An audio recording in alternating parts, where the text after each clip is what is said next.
دوستو آج ہم پڑھیں گے سبق نمبر 14 ہندوستان، تحصیلدار، ایماندار، غیر حاضری، دانشمندی، دیا سلائی، کارگزاری۔ بیماری کی وجہ سے غیر حاضری ہوئی۔ آج کی غیر حاضری معاف فرمائی جاوے۔ ہندوستان میں دیا سلائی کا کارخانہ نہیں۔ دیا سلائی سے چراغ جلد روشن ہو جاتا ہے۔ تحصیلدار نے دانشمندی سے انتظام کیا۔ جو کارگزاری کرے گا وہ ترقی پائے گا۔ بے اجازت غیر حاضری کرنا دانشمندی کی بات نہیں۔ دیا سلائی کے استعمال سے بہت سے وقت بچ جاتا ہے۔ ہندوستان میں کھیتی کا پیشہ زیادہ ہے۔ سبق نمبر 15 دن۔ 7 دن کا ہفتہ ہوتا ہے۔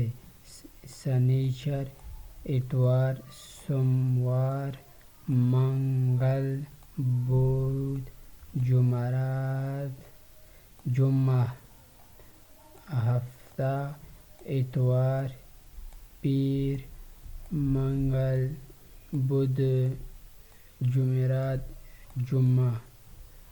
شنبہ: یکشنبہ، دوشنبہ، سہشنبہ، چہارشنبہ، پنجشنبہ، جمعہ۔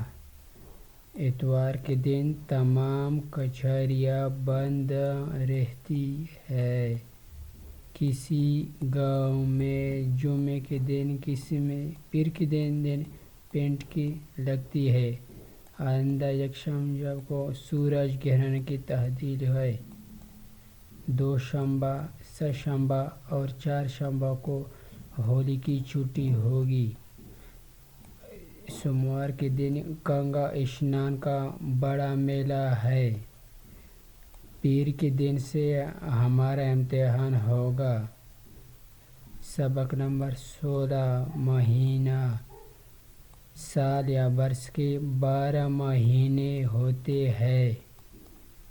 ہندی مہینے: چیت، بیساکھ، جیٹھ، آساڑھ، ساون، بھادو، کنوان، کارتک، اگن، پوس، ماگھ، پھاگن۔ انگریزی مہینے: جنوری، فروری، مارچ، اپریل، مئی، جون، جولائی، اگست، ستمبر، اکتوبر، نومبر، دسمبر۔ پھاگن کے مہینے میں ہولی ہوتی ہے۔ دسمبر کی 25 کو بڑا دن ہوتا ہے۔ ایک دفعہ مارچ اور ایک بار ستمبر کے مہینے میں دن رات برابر ہو جاتی ہے۔ ساون اور بھادو میں مین کی جھڑیاں لگتی ہے۔ پوس اور ماگھ میں کڑاکا جھاڑ پڑتا ہے۔ جیٹھ اور آساڑھ میں سخت گرمی ہوتی ہے، لو چلتی ہے اور آندھی آتی ہے۔